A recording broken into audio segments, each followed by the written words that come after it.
Cette moissonneuse gloutonne dévore une culture inédite, le chanvre, variété de cannabis 100% légale ne déclenchant aucune euphorie.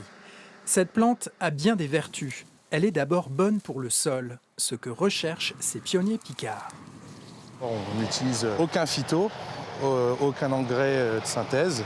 Ce qui est intéressant, c'est son système racinaire. C'est un système racinaire dit en pivot. Dans la succession des cultures qu'on peut avoir dans la même parcelle, on cherche vraiment ce type de plante pour restructurer nos sols sans l'utilisation d'outils mécaniques. Ménager le sol et éviter de l'abreuver de chimie. Aucun pesticide n'est employé dans cette parcelle. La plante fait le travail.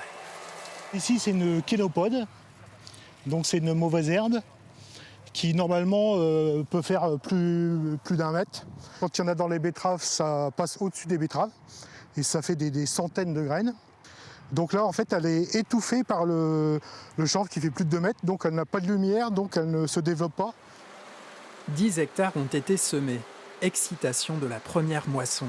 La machine capture les graines. Les tiges seront fauchées la semaine suivante. Ces agriculteurs imaginent de nombreux débouchés.